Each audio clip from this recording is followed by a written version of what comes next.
प्रधानमंत्री मोदी का बिहार दौरा आज। अमृत भारत ट्रेनों का मिलेगा तोहफा। मोतिहारी को प्रधानमंत्री देंगे विकास कार्यों की सौगात। पाकिस्तान समर्थित टीआरएफ को अमेरिका ने घोषित किया आतंकवादी संगठन। पहलगाम हमले के लिए माना जिम्मेदार। आबकारी घोटाले मामले में निलंबित 23 अधिकारियों की कोर्ट में पेशी। आज सभी ने लगाई है अग्रिम जमानत याचिका। किन्नर बनकर भोपाल में रहता था बांग्लादेशी अब्दुल, दस्तावेज भी बनवाए।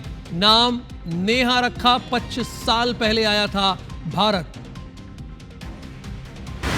जबलपुर में तिलहरी के राजुल सिटी में आबकारी विभाग की कार्रवाई। 3 लग्जरी कार से 216 लीटर अंग्रेजी शराब जब्त।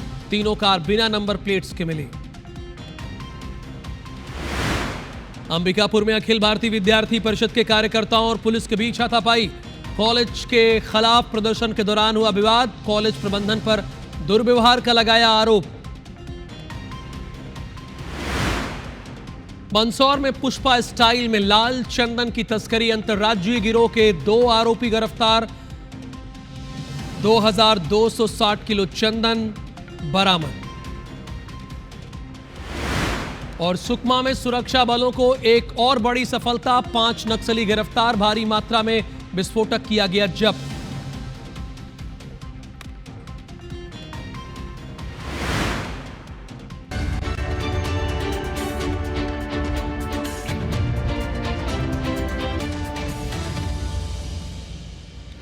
नमस्कार, मेगा मॉर्निंग में आप सभी दर्शकों का स्वागत करता हूं मैं राहुल। सौमित्र। हेडलाइंस के बाद अब नजर डालते हैं सुबह 7 बजे की 7 दूसरी बड़ी खबरों पर।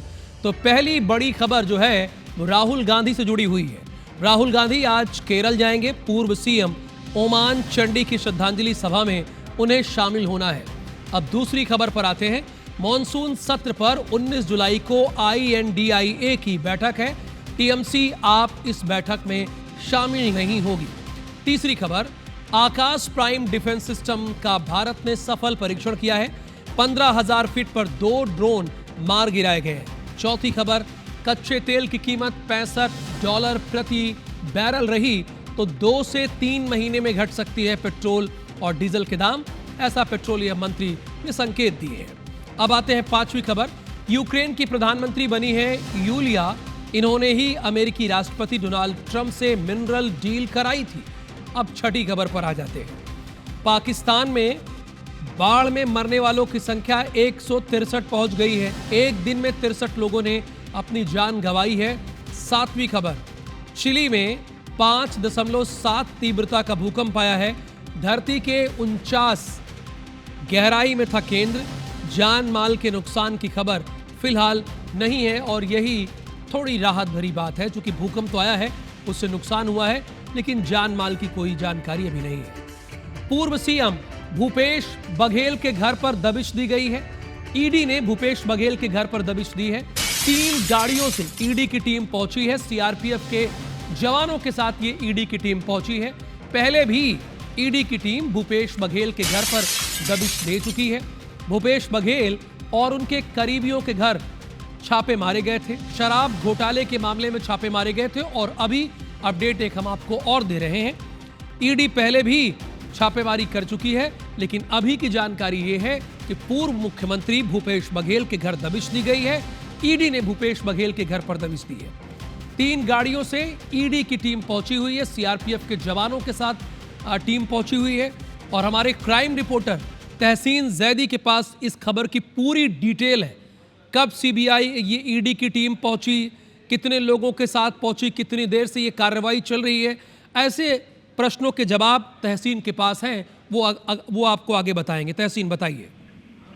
देखिए, एक बड़ी खबर ये निकल के आई है कि जो प्रवर्तन निदेशालय ईडी की जो रायपुर टीम है वो भिलाई 3 स्थित पूर्व मुख्यमंत्री भूपेश बघेल के घर पे पहुंची है और वहां पे उनसे पूछताछ की जा रही है। 3 गाड़ियों में ये टीम पहुंची है और करीब 6 से 8 के आसपास जो अभी तक अधिकारी बताए जा रहे हैं ईडी के पहुंचे और 6:20 के आसपास ये टीम वहां पहुंची है और सीआरपीएफ के जवान सुरक्षा वहां साथ में लेके गए हैं।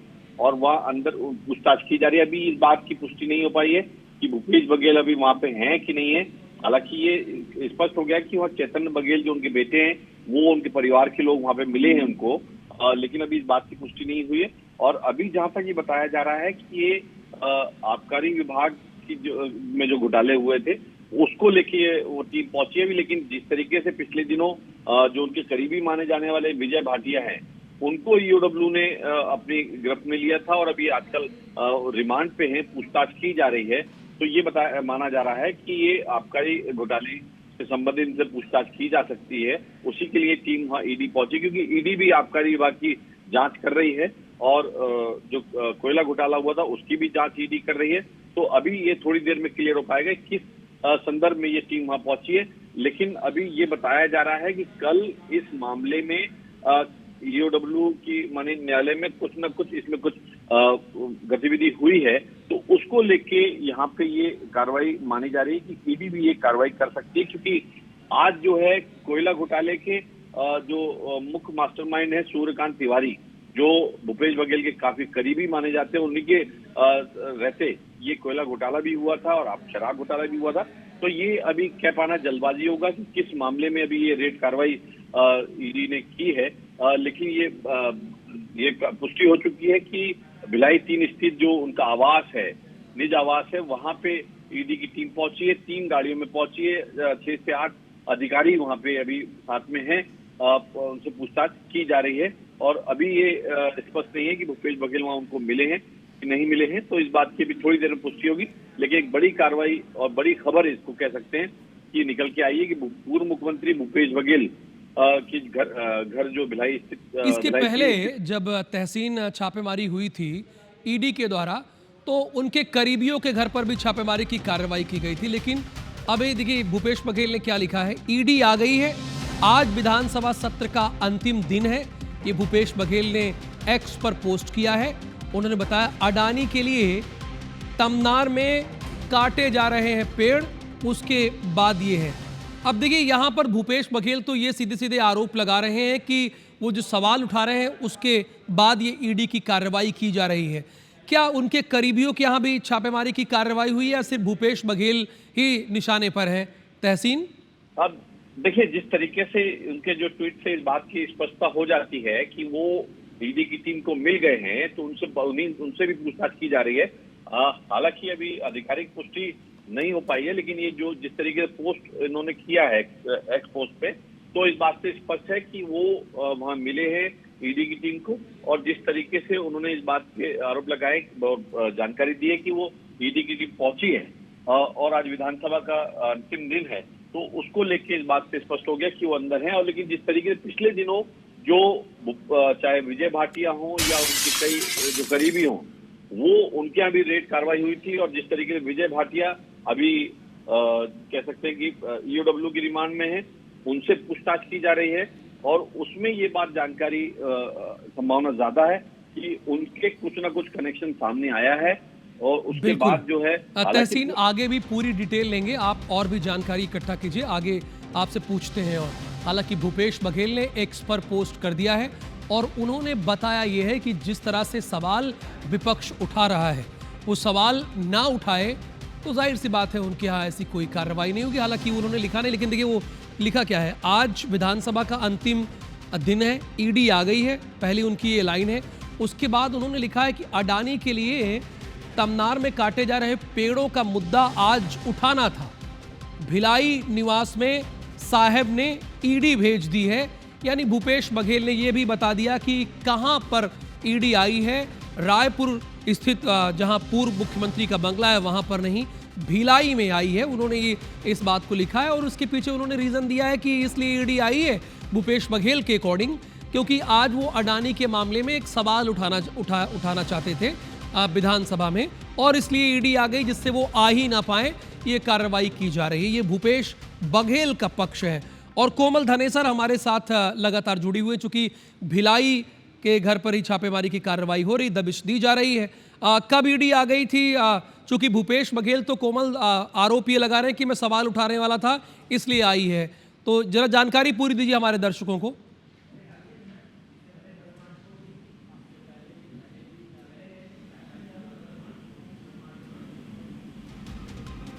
चलिए ये देखिए, आप देख रहे हैं स्क्रीन पर, ये भूपेश बघेल का एक्स पर पोस्ट है।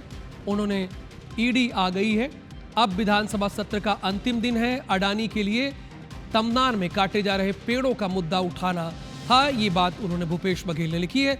कोमल थोड़ी देर में जुड़ेंगे तो उनसे पूरी डिटेल लेंगे कि चूंकि खुद इसमें भूपेश बघेल ने ही बता दिया है कि भिलाई निवास में साहिब ने ईडी भेज दी है, और ये जो पोस्ट है वो कार्यालय भूपेश बघेल की तरफ से किया गया, यानी भूपेश बघेल ने नहीं किया है, उनके ऑफिस से ये एक्स पर पोस्ट किया गया। चूंकि जस्टिफाई भी किया गया है, ब्रैकेट में लिखा है कार्यालय भूपेश बघेल।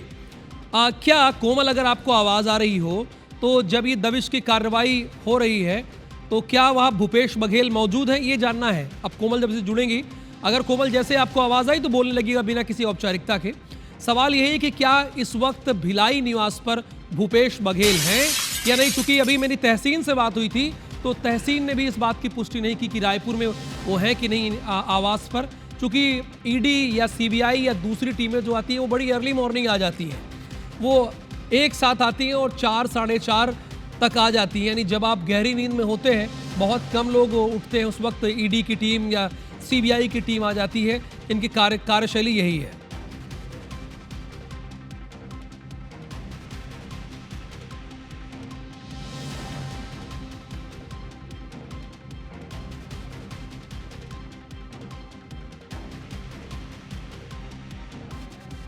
और इस बीच एक बड़ी खबर है, बड़ी खबर यह है कि आपकी स्क्रीन पर ये आ गई।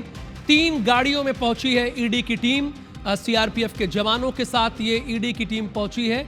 इससे पहले 10 मार्च 2025 को ईडी की टीम आई थी, ये हम आपको दिखा रहे हैं। हालांकि इसमें बहुत क्लियर नजर नहीं आ रहा है, लेकिन हाँ ये देखिए यहाँ क्लियर ईडी आ गई है। आज विधानसभा सत्र का अंतिम दिन है। ये कार्यालय भूपेश बघेल की तरफ से ये जानकारी दी है। अडानी के लिए तमनार में पेड़ों को काटा जा रहा है, ये मुद्दा उठाना था, ये भूपेश बघेल की तरफ से ये किया गया है। ये वही बात है, चाहे आप यहाँ देखिए या जिसको पहले देखिए, वो बेहतर दिख रहा था। तो कोमल इस वक्त हमारे साथ जुड़ी हुई हैं। कोमल, ये बताइए कि क्या इस वक्त भिलाई निवास में भूपेश बघेल हैं? चूंकि मेरी बात थोड़ी देर पहले तहसीन से बात हुई, उन्होंने भी कंफर्म नहीं किया कि रायपुर स्थित आवास पर भूपेश बघेल है नहीं। और कितनी देर से ये कार्रवाई चल रही है? जी देखिए, ये टीम सुबह सुबह पहुंचने की खबर मिली है और आपको बता दूं कि भूपेश बघेल के बेटे चैतन्य का आज जन्मदिन भी है, तो हो सकता है वो घर पे हो इस वक्त और जल्द ही पता चले, क्योंकि उनके जो समर्थक है वो धीरे धीरे पहुंचना शुरू भी हो चुके हैं। और इसके अलावा ईडी की टीम जो पहले भी आ चुकी थी यहाँ पर, लगातार जाँच भी की गई थी और आज फिर उसी शराब और मनी लॉन्ड्रिंग जैसे कई ऐसे मामले हैं जिनके संगीन आरोप पूर्व सीएम भूपेश बघेल पर लगते रहे हैं। तो अब कुछ देर बाद जब तक ईडी की पूरी जो एक आधिकारिक कोई सामने चीज नहीं है, तब तक कह पाना मुश्किल है कि आज किस मामले में ईडी की टीम पहुंची। लेकिन ये जरूर है कि टीम सुबह से पहुंच चुकी है और इस वक्त वहां पर पूर्व सीएम भूपेश बघेल के घर में होने के बिल्कुल पूरे है कि संकेत है, क्योंकि आज बेटे का जन्मदिन है। चूंकि विधानसभा भी का आखिरी दिन है, तो सुबह से जब वो विधानसभा जाते हैं तो वापसी, इसलिए सुबह सुबह घर भी में हो सकते हैं अभी। तो कोमल कह रही कि घर में भूपेश बघेल हो सकते हैं, क्योंकि आज भूपेश बघेल के बेटे का जन्मदिन भी है, तो हो सकते हैं कि वो भिलाई स्थित आवास में हो। लेकिन भूपेश बघेल कार्यालय की तरफ से जो सवाल उठाया गया है कि आज अडानी के लिए तमनार में काटे जा रहे पेड़ों का मुद्दा उठाया जाना था और इसलिए भिलाई निवास में साहिब ने ईडी भेज दी है। ये भूपेश बघेल ने एक्स पर पोस्ट करके बाकायदा बताया है। ये आप देख रहे हैं, भूपेश बघेल और ईडी से जुड़ी हुई हर जानकारी अपने दर्शकों को हम देंगे। अमेरिका ने टीआरएफ को आतंकी संगठन घोषित कर दिया है। बड़ी खबर है, पाकिस्तान समर्थित आतंकी संगठन टीआरएफ है। अमेरिकी विदेश मंत्री मार्को रूबियो ने इस बात की इंफॉर्मेशन दी है कि टीआरएफ जो पाकिस्तान समर्थित आतंकी संगठन है, इस पर बैन लगा दिया गया है। टीआरएफ को आतंकी संगठन घोषित कर दिया गया है। पहलगाम हमले का जिम्मेदार मानकर यह घोषणा की गई। यह संगठन लश्कर ए तैयबा का मुखौटा है। यह कश्मीर में आतंकी गतिविधियों को अंजाम देता था। और इस देता है, बल्कि जिसका गठन तब हुआ था जब विशेष दर्जा जम्मू कश्मीर को मिला था, तब यानी 2020 के बाद इसका गठन हुआ था। और 2020 में सबसे पहले सुर्खियों में तब आया जब हिंदुओं को टारगेट किया था इसने, और उसके बाद 22 तारीख को इन्होंने क्या किया उसको पूरे देश ने देखा था।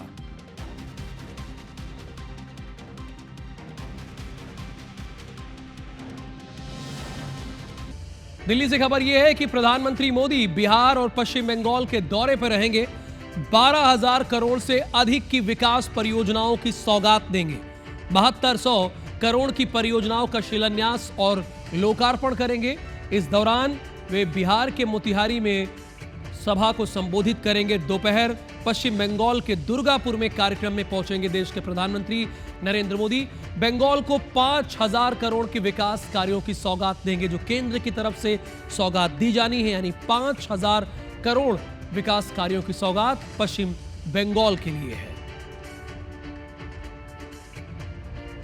खबर जबलपुर से है। तिलहरी के राजुल सिटी में आबकारी विभाग ने कार्रवाई की है। 3 लग्जरी कार से 216 लीटर अंग्रेजी शराब जब्त की है। कॉलोनी में लावारिस हालत में एक कार मिली। जब्त शराब की कीमत 5 लाख रुपए है। तीनों कार बिना नंबर प्लेट्स की मिली है। ये गोरा बाजार थाना क्षेत्र का ये मामला है, जहां 216 लीटर अंग्रेजी शराब जब्त की गई है। और जिस गाड़ी पे ये कार रखी थी वो बिना नंबर की गाड़ी थी, यानी जिस कार पर ये शराब रखी थी वो बिना नंबर की थी। जब्त शराब की कीमत 5 लाख रुपए बताई जा रही है। तीनों कार, जैसा कि मैंने पहले बताया, तीनों कार बिना नंबर की थी। और आगे श्रवण तंबोली आपको दनादन 10 खबरों से अपडेट करेंगे।